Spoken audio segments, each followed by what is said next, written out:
On the verge of moving on to the NBA Finals, we're joined by Rohan Nadkarni of Sports Illustrated to talk about the national perception of Jimmy Butler, Erik Spoelstra's impact in the playoffs, and the latest updates on Kevin Love on Tyler Herro. It's another playoff edition of Locked On Heat. You are Locked On Heat, your daily Miami Heat podcast. Part of the Locked On Podcast Network, your team every day.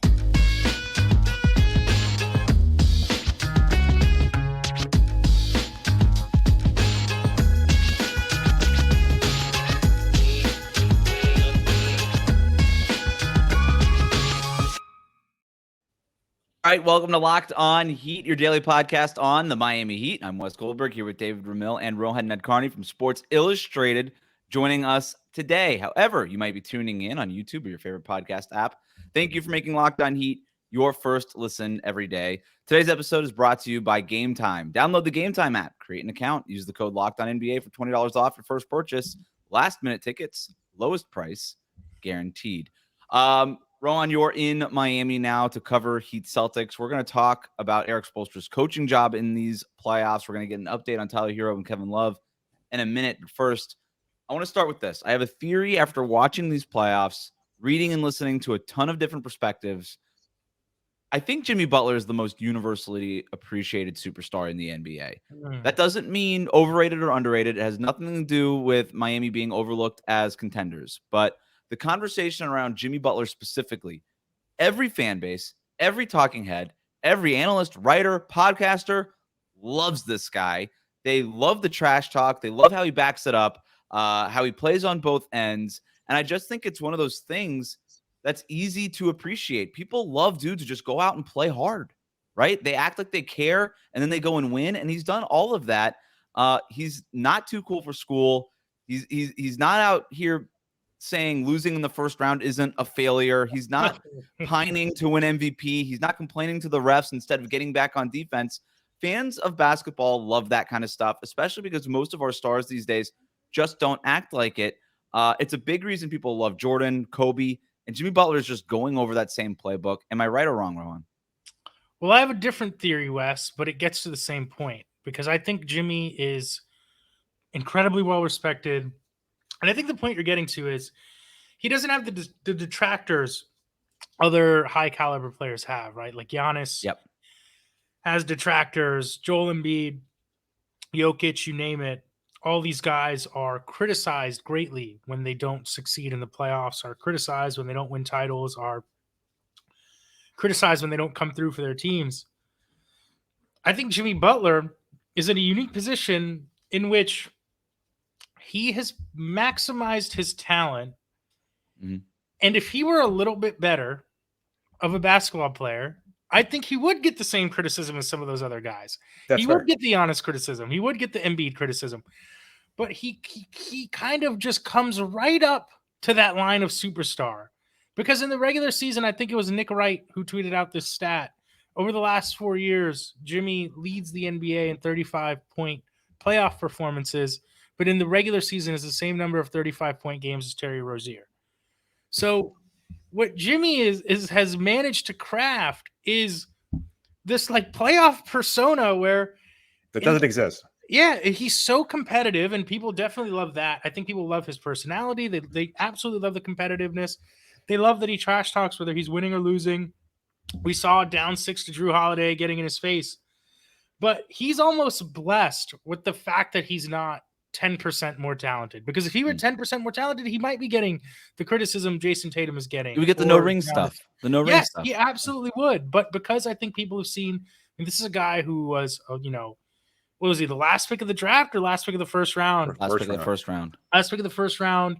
A defender his first couple years in the league. It truly, by sheer force of will, turned himself into the player he is today.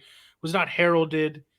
But he's almost like, if he were 10% better, I think he'd be getting that criticism that other guys get. But I think what people have seen is he's maximized his talent. He's squeezed every ounce of competitive juice from his body, and I think people respect him for that.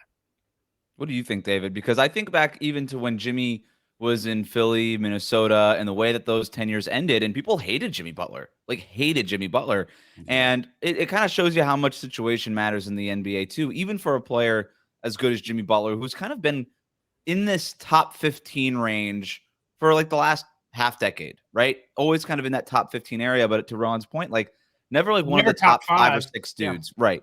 And so that's definitely been helpful for him, but just coming out of those other situations and then finding the situation in Miami and then going to the Eastern Conference Finals now 3 times out of 4 years. Like the winning part does matter, but it is interesting that he hasn't won that ring, and yet he does. It just feels like every fan base wants their own version of Jimmy Butler right now. Yeah, I think they do want somebody like that on their team, but I don't think he has that same kind of respect or acknowledgement as being the number one player on your team. Like there was the great performances against the Milwaukee Bucks, and then somewhat still very good performances against the Knicks, and we're seeing even a lesser version of that against the Celtics, and it hasn't really mattered because it's just been a complete total team effort. So I think there are still pockets of fandom that really don't like Jimmy Butler. He's too brash, he's too cocky, he talks too much. He hasn't really done anything. There's not a lot of accolades there outside of the personal ones that he's accumulated over the course of his career, the Olympic title, the playoff runs, the All-Star, defensive selections, etc. But I don't think he's viewed by a large portion of fans as a star. Like he doesn't have the marketing yet. He's not recognized or acknowledged that way. Well, so I think that he skirts that kind of criticism that you're bringing up. And look, I mean, that's not to say that I think it's fair, but I remember covering this team during the bubble and everybody hated him. And that was a year after he had left Philadelphia. Right. And there were still pockets of Minnesota fans telling me what a piece of crap he was and what a terrible human being he was. Chicago fans, they never really disliked Jimmy, although he did force his way out of there. Philadelphia fans still saying, "Oh, this is nothing." Yeah, but David, I want to ask about like the national perspective. There's always going to be fans, right? There's always going to be fans who hate one player or the other for any particular. I think media reason, right? I think Max Strus probably has haters, but but even media members, I think there are still media members that are supposed to be unbiased and still, I think, look at Jimmy's brash nature and find it unflattering. I haven't seen that. Maybe I'm looking at the wrong Twitter feed. I feel like that. Yeah, I think that there's so many perspectives out there that's always going to exist to some extent, right? Like there is literally no person that people don't have an opinion on anymore. I mean, we were talking about this before we started, but like people are like most of us like rational people will see Jaylen Brown's quotes after game 3 and realize that he was crediting the Heat. But then you'll have some people who are like convinced, to their dying breath that he disrespected the Miami Heat and, deserves to be called out for it. Like there's always going to be, people who are killing some guy for whatever. Right. I do think that Jimmy generally has won people over. I think the way he left Minnesota and Philadelphia, obviously there were, those were kind of flashlight, high-profile moments in his career. I do think after the bubble, particularly after the finals in 2020, that tide kind of turned. We wrote a big story about him in Sports Illustrated about that, and that had a great reception to it. So, there's always going to be like that's just the nature of the internet and media coverage and all that stuff. In our day, like there's always going to be a detractor. I think the closest thing to it is to me the corollary is Damian Lillard. That's the other version of this. Yes. And Damian Lillard has 0 rings. And he has not had he's had big moments like Jimmy Butler has, right? But hasn't had that success like Steph and LeBron and these other guys with winning championships. Even the playoff success of Jimmy. I mean, Jimmy's going to his third conference finals, but I mean, Dame's been to 1. Just 1. I just think it's like people love both of those guys because I think they appreciate they've maximized the attitude. They've maximized, I think, their capabilities, and that's what people want to see. I also think with Jimmy, and listen, I'm a huge Jimmy fan. I've written about him many times. I've been lucky to speak with him a few times. I don't think that he wants the trappings of a star, and he could have probably signed with Nike, right? I mean, he has a lower profile shoe deal. He just moves differently than a lot of these superstars also. And to that point, I certainly think he's a great regular season player, but also like, again, the thing looming over this Heat, especially this year, they were not that good in the regular season, slightly below average, according to their point differential. And beyond that, we see that he clearly does not approach the regular season in the same way he approaches the playoffs. and I think he's earned that right as a star. Yeah. But that's not that Jokic doesn't have that. I don't know if you call it a luxury or a privilege or mindset or whatever, but I mean, Jokic does not do that. Giannis does not do that. Embiid does not do that. I mean, Tatum was 38-5 or something like that in the regular season this year, rightfully earned those MVP votes. So to me, it's like, I think Jimmy is properly rated. I think people like him because they know that he's a competitor and that you can win a given playoff series with him. Mm. And they also recognize that he's not necessarily in this caliber of the top 4 or 5 players in the NBA. It's like, to me, it's a rare instance of like, oh, this guy's properly rated and appreciated because he's maximized his talents. Well, let me, if I can enjoy. Sorry to cut you off there. I just feel like he has to have those moments that we saw against the Bucks in the finals. And I know that all of us acknowledge, and most of the people listening and watching the show acknowledge that he had those in the Orlando bubble. But because of the context of the bubble, the difficulties of life in general at that time period, I think detracted away from a lot of the attention that he should have gotten at that point in time. I think David, if he does it these, now, what are these negative corners of the internet you're lurking in? That is my question. I think look, people get to be a little bit insulated. I like to get other perspectives because I feel it. If you're too focused on what you're covering, the team you're covering, or the team that you follow, whatever, you'll only see that and you won't see these other perspectives. I don't think people give a damn about Jimmy Butler outside of like this current playoff run.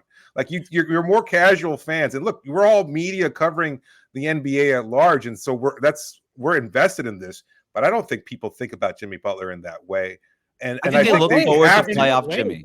They're seeing it now, but they have to see it in the NBA Finals because the NBA Finals attracts 30 fan bases. It attracts 30 fan bases and casual fans outside that don't necessarily watch basketball as much. And for him to shine in those moments, that's when it'll come down to, if he shines in those moments in the finals now, not in the bubble, but now, and then winds up winning a ring, then that respect and appreciation will come. I don't think it's there quite yet. Who do you think is not respecting and appreciating him? I think there are people who think he's full of crap. I think there are people who say these things. And again, to your point, and I agree. Are we talking about fans? You want me to go on Twitter right now specifically? Like any post about Jimmy Butler? I want to get this conversation back on the rails here for a second, and then we got to go to break here. But I do think, well, no, because I'm not talking about, when I make the point that Jimmy Butler is the most universally appreciated superstar in the NBA, I'm not talking about people on Twitter. I'm not talking about eggs. I'm not talking about fans, like even in bars necessarily. I'm not talking really about overrated or underrated to what Rohan was saying before. I'm just talking about, you look at a guy whose game is what it is. If he's the 12th best player in the NBA or the 8th best player in the NBA, I'm not really talking about that right now. I'm just talking about his game being what it is. There's not a place where people poke holes in his game, or really, to Rohan's point earlier, even in the resume, because he doesn't have those kinds of expectations that the top 3 players in the NBA kind of tend to have. I'm just talking about, like, we love how this guy plays. You don't have people being like, I hate watching Jimmy Butler play basketball.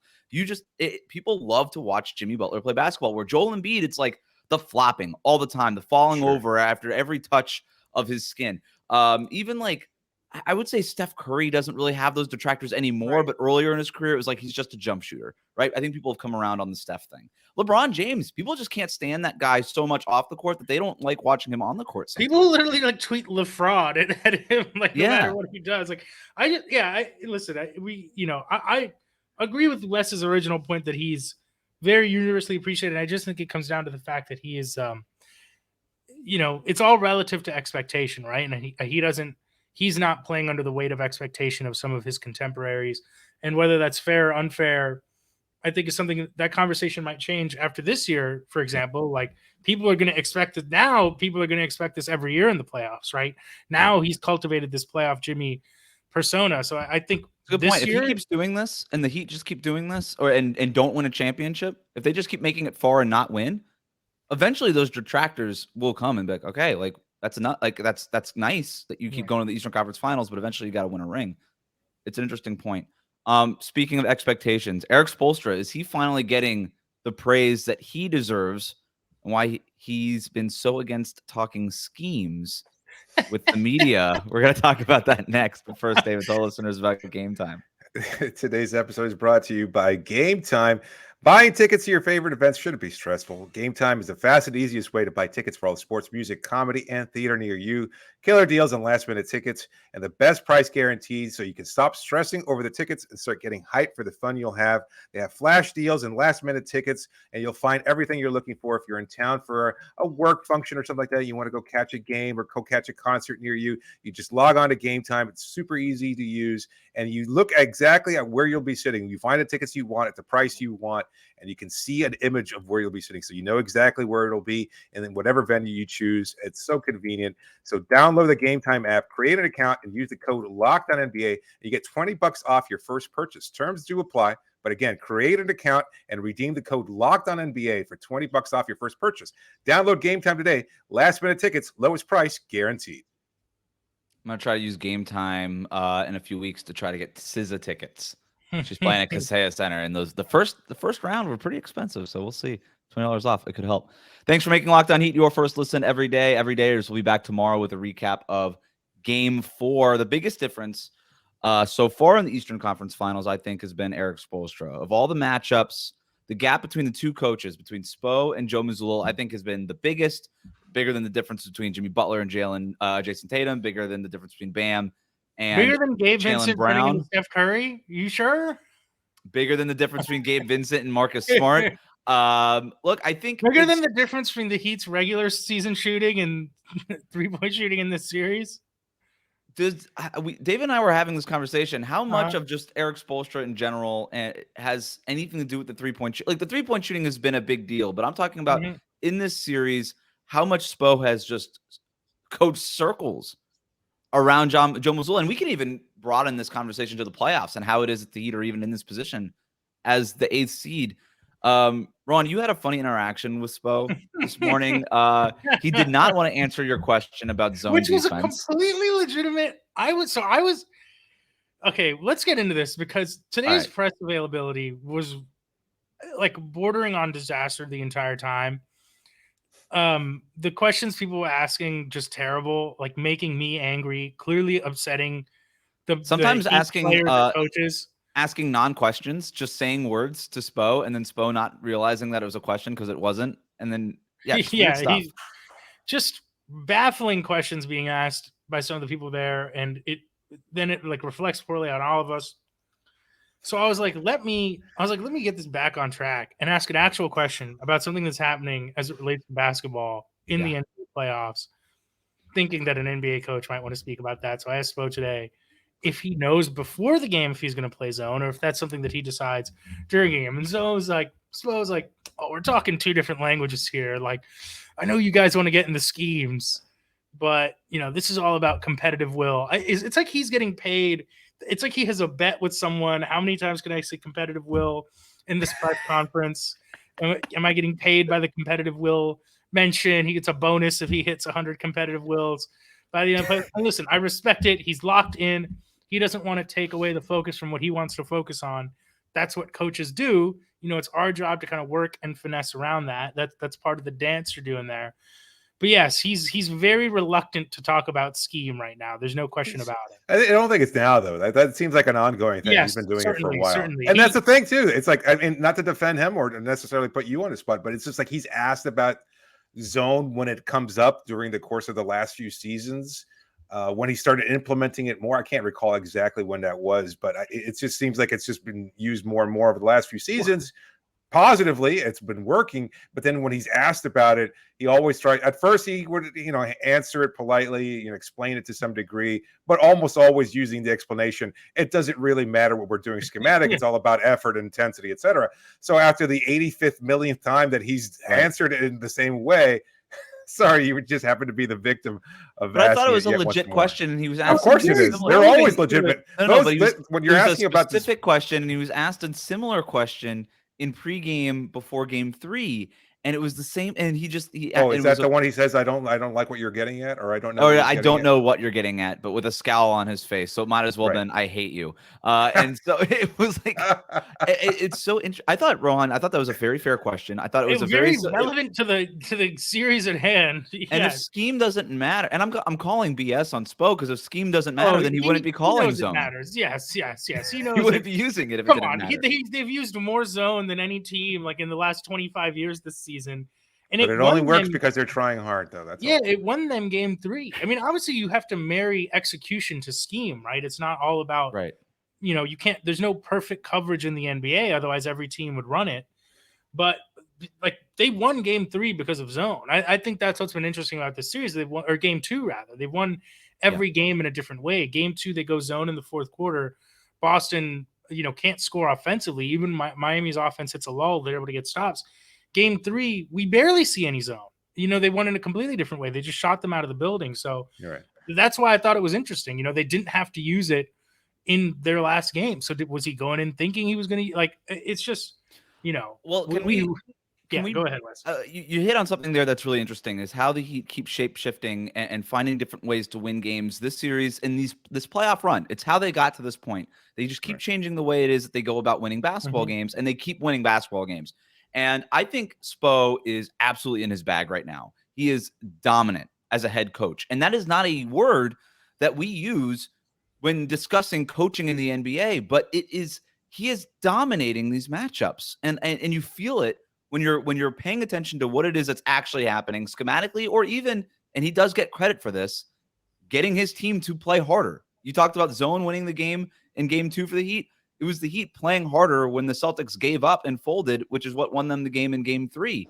And I think Spo gets a lot of credit for that, for establishing that workplace environment and getting the most out of his players. And so just what have you thought about Spo's ability to kind of shapeshift and find different ways to win, and just his coaching job in general in these playoffs, and how it is that the Heat got to this point?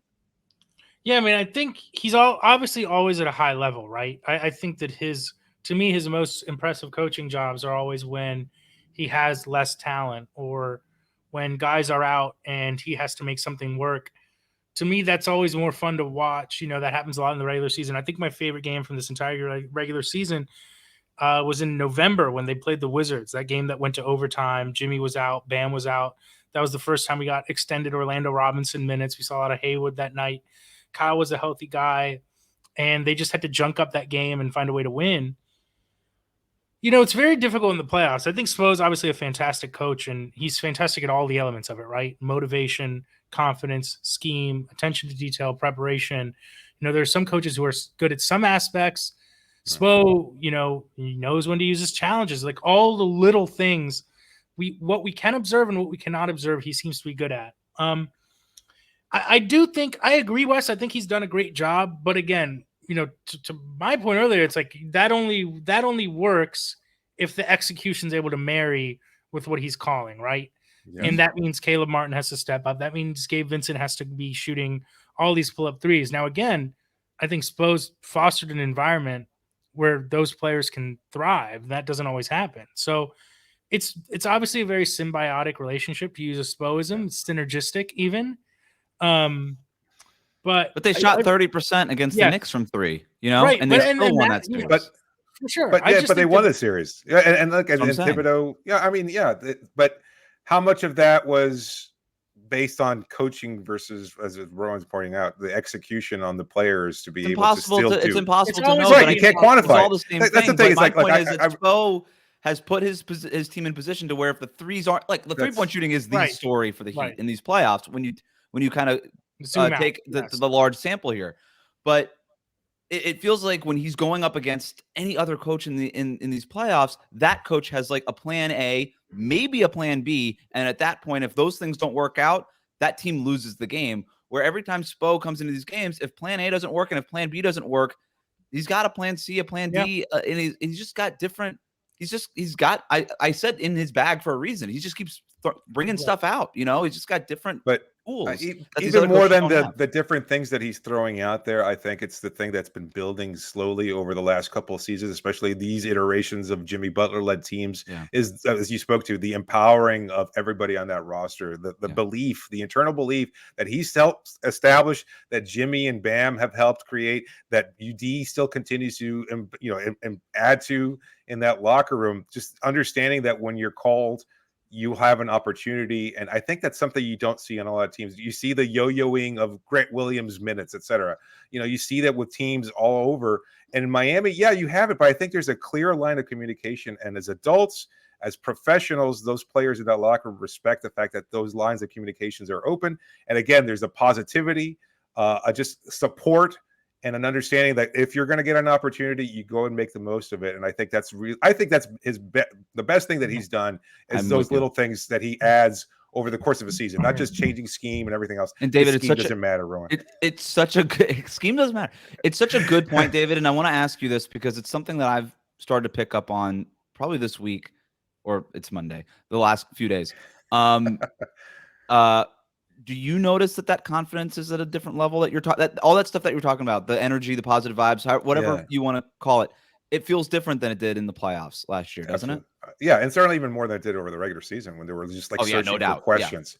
Yeah. It kind of feeds itself as so much of life does. Like you're winning, but you're winning because you have confidence, and with every win, you gain more confidence, and it kind of feeds itself. And so we're seeing kind of get to this point where they're playing their best basketball as the playoffs have continued to progress because they've needed to. Like they're steamrolling one of the best teams in the league. And you could say they took advantage of Milwaukee, but they took advantage of Milwaukee without Giannis. And I know that's an excuse that a lot of Heat fans don't want to hear, but I mean, it's a very real thing. They were missing a top 3 player, and that he might have been a lesser version of himself during those 5 games that they played Miami. And still they've just continued to get better, feeling more confident. And it's just amazing to be able to witness like players that don't have the quote unquote talent that may have been in and out of rotations. Duncan Robinson, Caleb Martin's, Duncan Robinson here in Miami, but Caleb Martin was basically out of the league until apparently J. Cole calls Caron Butler and gets him a spot on the roster. If not for that connection to Caron Butler, who knows? Maybe they wouldn't have won Game 3. So it's unbelievable to think that all these players continue to find a way to contribute, and you never know who it's going to be on a night-to-night basis. Right. It could be Jimmy, it could be Bam, it could be a combination of those players, because I think that's been Miami's key to success over the playoffs.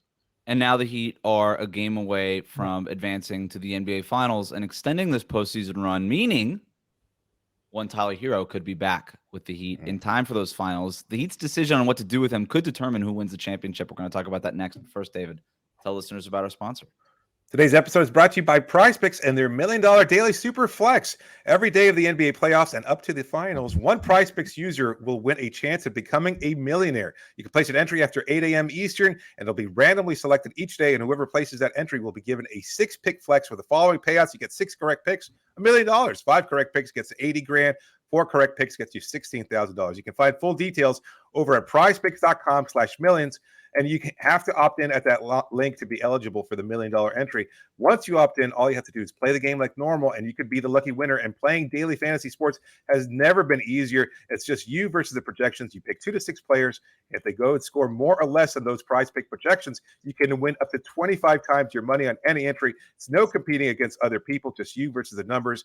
And PrizePicks offers projections on any sport: the NBA, Major League Baseball, men's and women's college sports, European sports, disc golf, cricket, and so much more. So right now, go download the PrizePicks app or go to prizepicks.com, sign up, and play daily fantasy sports. First-time users get a 100% instant deposit match when you use the promo code LOCKEDON. You get deposit $100.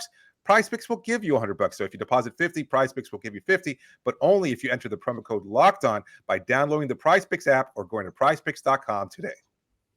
I can bet on cricket? Yeah, absolutely. Who's your favorite cricket player? Who's the most universally appreciated cricket player? Oh gosh, no, there's way too much tribalism to have a universally appreciated. We don't need to. David is going to be like pulling up receipts on Virat Kohli and be like, "Oh, I gotta watch out for our mentions. I saw this, Chennai Super Kings fan tweet this about Kohli the other night, and I don't know. No, I just saw I saw something like a while ago, like people were discussing like the widespread appeal of LeBron James and like his Twitter or Instagram following or something like that, and it was like paltry compared to like the superstar cricket of course, players. Yeah, they're huge. I know you guys want to talk about something. I just want to ask real quick because we were joking about this before we started. What do you think has been the more stupid storyline throughout this series? People like at least the weather. I tweeted the weather at tip-off last night. At least no one's brought up the weather this time. What's been more annoying?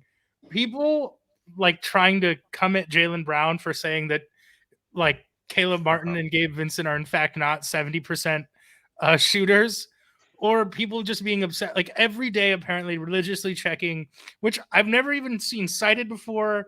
I've never seen used in any legitimate context before. ESPN's analytics in terms of who's going to win the series. Like, what is a more stupid storyline that is for some reason persisting? Because I think both are so incredibly dumb. You guys are acting like you don't. I know about the professionalism and unbiased nature of reporters, but you guys are acting like you've never been fans that feel like it's us against the world, right? I get like it. You're coming from this moral high horse of journalism, and it's ridiculous. Like, where were you in 2010, where everybody was saying LeBron was all the insults that they were. Well, that's the thing. Those are. It's different. They were valid at that point in time, or invalid at that point in time. It's way different when people are making. You don't think that the Heat fans have a right to feel disrespected when ESPN's numbers say there's a 3% chance? But they're using the regular season. Isn't that a part of the difference, though? Is that they're using the regular season as opposed to this postseason anomaly that Miami has become, and maybe you just said it, anomaly. Yeah, okay, so then they shouldn't publicize they shouldn't publicize the numbers. It's like, oh, according to our regular season statistical analysis, they have a 3% chance of advancing past the Celtics. But like once you put it in that context, I don't see what the big deal is. It's just like there's a big difference.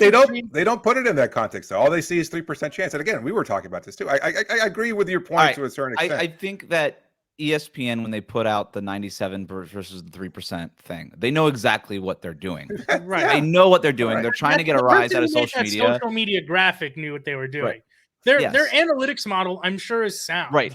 Their analytics model is based on, even if you include what's happened in the playoffs, it's such a smaller sample size versus the bigger sample that it probably wouldn't affect the larger sample in the first place. Now, I am not a mathematician. That has been well established. And I say this as someone who picked the Heat to win this series. Like, I have no truck with ESPN's. Did you pick up the win in 3 though, Ron? Because if not, it doesn't count. Comparing the one analytics model tweet to like the vitriol that the national media had for LeBron and like the racial undertones, like no, one was not justified, but that's in a completely different element where of course people had a right to be upset about that, more specifically him. But this is like people like every day are tweeting out the new analytics numbers, and it's like, who cares? Just watch the games. It's a dumb storyline. It was like last year with the winning and the losing of the quarters and how many each team won and lost. And it was like, why is this now? Like, to your point, like, when did we ever keep track of how many quarters a team won in a series? And now that's all of a sudden a thing. I don't know where all this stuff comes from. It's just talking points. And in this hashtag content era, where all we're trying to do is find talking points. We just did a whole episode of Jimmy Butler talking points because we need content. Like, that's how it is. It's how it operates. But I think like the parsing of the post-game quotes is what drives me. To think that you're going to glean anything valuable from a post-game quote in the first place, to me, is insane. And then when a player actually just says something and all you do is read it in an article, or probably not even, because people don't click on articles anymore, read it on Twitter or something, and you're like, well, obviously this guy hates Miami, probably hates the state of Florida, and has a and just has like a hit list of everybody in the organization. Like, it's just, what are we even doing? What are we even talking about? Right. It doesn't matter. What bothers me about that is people are always like, we want players to be honest. We love players who are competitive, until it's a post-game press conference. Then it's like, you need to go up there and humble yourself to the degree that will make me happy. Otherwise, it's like nothing would have saved Jaylen Brown unless he was like, Gabe Vincent is better than me, the Miami Heat. And then beyond that, people are like, shouldn't be talking about individual players. You gotta be like, you know what? You gotta tip your hat to them. You needed to tip the hat to them. And then that's it. You never get in trouble if you tip your hat towards another player. Thing that's just silly to me is people are like, the Heat are being disrespected. And it's like, this is either the most inexplicable run of all time, and it's a fairy tale story, and it's magical, and it's cool, or you guys like, or people thought you were better than Boston and Milwaukee this whole time. And in which case, like, stop. Yes. Don't act like it's a magical 8 seed inexplicable run. It can't be both. It has to be one. You either been disrespected, Correct. You can't have both, or you were the favorite. But you can't be like, where we told you so, but also, it's like just the Heat were not. Nobody's disrespected the Miami Heat by making them the number 8 seed. They earned the number 8 seed, right? That's the seed that they earned. Yeah. You can't have both. It's such a good point. Like, this can't be the first time this has ever happened, and it's magical, and what a ride and what a great story this is. And also, but you can't disrespect the Miami Heat. Also, you can't have it both ways. And I would rather have the great story. I don't even think they were disrespected as much as people were like, we saw for a very long time that this team was just okay. You know what I mean? Like, how many podcasts did we do during the year that we were like, well, this season has been so frustrating. Like, remember we did the one before they were like Chicago and Detroit back to back, and I was like, Wes, I'm expecting them to lose both these games, and like, I think they get like blown out by Chicago and like lose in Detroit. Like, remember that? Like, that happened. That existed. That was this group of people. And you have people that say that you were doubting them, and yet they lost those games. Yes. They did lose a lot of games in the regular season. It wasn't doubting. It was just telling you what it is. Charlotte down the stretch. Remember Charlotte down the stretch? Like, I think they lost twice, didn't they? Right. And it's like, I'm not killing the guys for it. I thought we handled it with nuance then, but it's the same team. It's the same team. It's just, you can't have both ways. Can I piggyback on this and just say that I hate how the word narrative has been included now to become like an insult now. Like, nobody can determine exactly whether narratives are good or whether it's bad. Right. And everybody's picking at these storylines, which are, in essence, narratives, and yet they choose to hang to that. But at the same time, they use narrative as like an insult to say, all these narratives destroying what we're talking about. It's the use of narrative has become so narrative is just not like creative short storytelling. Yes. Narratives come about for a reason. Just if you replace narratives with trends, people would have less of a problem with that. We should just start using the word trend. But it is funny like how narrative can be used in so many different ways depending on your mood at the moment. It's just been funny to me. Like, I just wish people like enjoyed it more. And again, I think, David, you're right. Like, we were all fans. That's why we got into this industry. I'm not trying to look down on fans, certainly. It makes me sad for them a little bit that you're not just like enjoying it more. Like, this is such a you can't just enjoy watching your team win. You have to lash out and attack. And I just say this as someone who, like, I would listen. I grew up a huge Heat fan. That's not a secret, but as someone who's like now gets the privilege of covering the NBA in the way that I do, I just love watching good basketball players do cool stuff. Like, people see me tweet about the Nuggets all the time. People joke that I'm a Celtics fan on Twitter. Like, I don't mind just because I like watching good basketball. I just enjoy good basketball. It's a good place to be. I just want to see people enjoy it more. That's it. To follow up on that, to answer your question as the worst storyline, it's ratings. That's the worst. Oh, yes. It's the worst, the terrible ratings up ahead if Denver and Miami meet in the finals. That's the worst story. Well, if Miami does make the finals, there's a chance that they could get Tyler Herro back for that series. Erik Spoelstra hinting that we're going to get a Tyler Herro update on Tuesday. I think promising even. I think promising, not hinting. So far to say he dangled. I'll be more. I don't understand as well. He won't talk scheme, but all of a sudden he's happy to share injury updates with us. All of a sudden, that was not a thing in the past. The best part about today was the Heat PR saying we don't have an update on Kevin Love's status, and 30 seconds later, Spo saying he's going to be probable tomorrow. That's why they didn't have the status yet until Spo delivered it to everybody. They find out what we find out. That's basically how it is. All right, so thank you for including the Kevin Love update because I did skip it, Rohan. So now he's probable for Game 4 Tuesday night. But in terms of cramps, right? In terms of Tyler Herro, it was unclear if he said it felt like a cramp. One thing they actually did a good job of was obfuscating what actually happened. He was like, it felt like a cramp. I believe they're calling it when you look at what happened when they're calling it a strain, and I think because I guess cramps don't last that long. Like, you just can't. If you were cramping this long, you should probably be in the emergency room. But like when you watch it in the game, like 3 minutes into the game, he just sort of came up after a jump. I mean, he missed a mid-range jumper. He came to, and it was just like, okay. So he said he had been feeling it and dealing with it, and he asked to come out, and then he played 5 minutes, and then that was it. So sounds like he's going to play. I But that's really not a would like to talk lingering about thing, Tyler though. Herro, guys. I know. He's It's probable. just, He's going to play. I think you we're think fine he'll now. start? You think he'll start? Yeah, I think I'm he'll not. start. It sounds like there's absolutely no concern with Kevin Love. Yeah, right now. he looked good. Nothing on his leg today. Yeah. Yeah. So we can talk about Tyler Herro now. Yeah. Do it. Thank you, guys. Listen, Herro. Barry Jackson said there was a contraption Yeah. on Kevin Love's leg, though. He did say there. He tweeted that out. We're wheeling and dealing here today. You know, Wes, this is what, you know what I mean?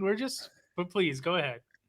If Kevin Love doesn't play on Tuesday night, I'll eat crow on it. But He's right gonna- now, he's I gonna really start. Literally eat crow or just figuratively? I'll let you figure that one out. Yeah. All right.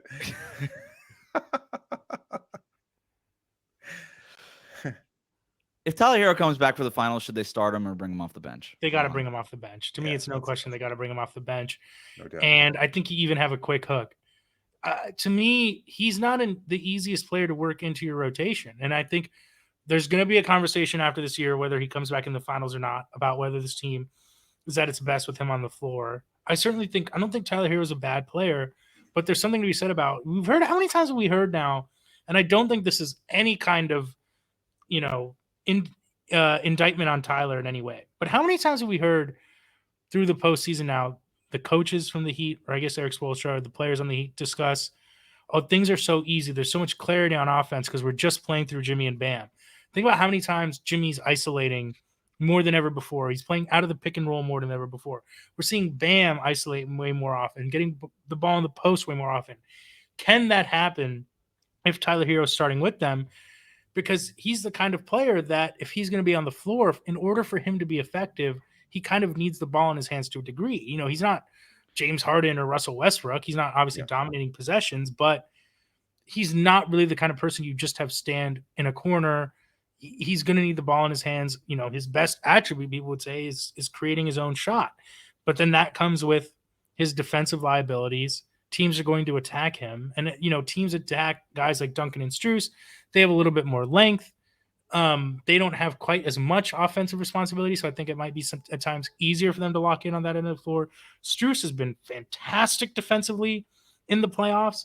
I would write about it, except I wrote about it last year, so I feel kind of silly doing it again. But I think he's been incredible. It's just funny. His college coach was like, I was begging this guy to play defense. Now here he is in the Eastern Conference Finals guarding Jason Tatum one-on-one. So I don't think you can take a chance with Herro into the starting lineup because it just upsets the apple cart so much. I don't think it's worth the risk, personally. He was publicly campaigning to be a starter dating back to the end of last season. And then he gets the contract extension. And that was the big thing, is everybody knew it was the most well-known secret in Miami at that point. Tyler Herro was going to start. There was never a competition. And they kept saying it was open competition in training. It wasn't. You're paying this guy $30 million a year. You're starting him. And I thought, I defended it, and I still think it was the right decision because in order to elevate your offense to a level where it wasn't in the Eastern Conference Finals last year, I thought you needed to figure that out. How could those three, Tyler and Jimmy and Bam, coexist? But I do think there's something to be said about, like, the Heat for a couple of years have been trying to make Tyler Herro a little bit more Klay Thompson-y, Duncan Robinson-y, where he is kind of running around the arc and spacing the floor that way. But to your point, like, he wants the ball in his hands. He wants to kind of get into those mid-range looks and those floaters and things like that. He wants to do pick and roll. And there's nothing wrong with that. I want to be clear that every player should want to do that. And there's been moments in these playoffs where the Heat have needed Tyler Herro and missed Tyler Herro. But as a starter, he just doesn't space the floor as much as Max Strus or Duncan Robinson, who just spend all of their time beyond the arc and don't really need the ball in their hands until they get it and they're shooting it. So I think there's something to be said about that. The other part of it, too, is that it's now allowed, like, Jimmy Butler and Bam Adebayo, not for the offense only to run through them, but them to also just take more shots. And in the regular season, I don't know that matters as much when Jimmy's coasting a little bit, but in the playoffs, it definitely matters. So when you do bring him back, if you are able to bring him back, depending on what this update is going to be and what the timeline, the new timeline is, I think you have to bring him off the bench. And by the way, that could be very useful coming off the bench, right? That could still be very useful. But in terms of whether or not he's starting or coming off the bench, I think it's pretty clear. And now that you've made it this far, it's easier to sell it, right? Hey, you're coming off this hand injury. We've made it this far. We're not going to rock the boat too much. Just come off the bench, get these minutes, and we're going to keep the good times rolling, hopefully. I don't think you bring him off the bench. I don't think you play him at all, even if he's healthy. Wow, he did it. He did straight face, too. David is unmoved right now. No, on. I think look at what the bench units have done. The sharing of the ball, the defensive presence that they're bringing, the balance on the rotations, everything that they've done, like to all tying on all these points that we're making. Tyler changes that too dramatically, and like you can invest in that over the course of an 82 game season where there'll be ups and downs, and he's productive and everything else, and you can kind of figure out how to tweak it. But you can't do that in the midst of a playoff run. Like look, he is a break glass in case of emergency option if the Heat wind up advancing to the finals and they're down in the same situation where Boston is right now, and they need to figure out something because their offense has been stifled for whatever reason against the Denver Nuggets. Again, presumably if the Denver Nuggets wind up advancing to the finals. So I think you just can't take that chance. And I hate to say it because Tyler was a big part of why they're here in the first place. Like he had a great season, and that's not to take anything away from that. But his role is too significant and doesn't fit so seamlessly. Seed, you're saying? That's not what I meant. But yeah, no, it's a good point. They might have been out of the playoffs altogether if not for Tyler. Yeah, no, it's a good point. It's a good point. I agree to an extent, David, that you have to be I think we're all on the same page. You have to be very careful with it. Yeah. And I will say that for Tyler, I know it's tough, and I know these guys, I think a lot of people think that, X player wants to play because they're selfish. One thing when you're around like team sports that you realize a lot is these guys just want to help their team win. Like they just really, really, really want to help their team win. And they believe that their presence can help do that, which is why it's so important to them. I will say that if Goran Dragic can come off the bench, if Kyle Lowry, a champion, can accept a bench role, I think that there's plenty of, built-in credibility for Spo to put Tyler back on the bench. And maybe you let him run with that second unit that started second quarters and see if he adds a little something there. Maybe he gets Jimmy Butler an extra minute of rest or two here or there. But I think if he does play, it's going to be closer to something like Kevin Love's minutes than what you've seen, with him in the past. But I agree. I think we're all on the same page that you just have to be very cautious. Yeah, no doubt about it. We'll find out what the exact timeline is on Tuesday. By the time people are hearing this, they might already know what that timeline is. But Game 4 is tonight. Thanks again for making Locked On Heat your first listen every day. Everydayers, we're going to be back tomorrow with a recap of Game 4. So hit that subscribe button on YouTube. Follow us on your podcast app. Thanks so much for listening in. Rohan, thanks for joining us today. Anytime, guys.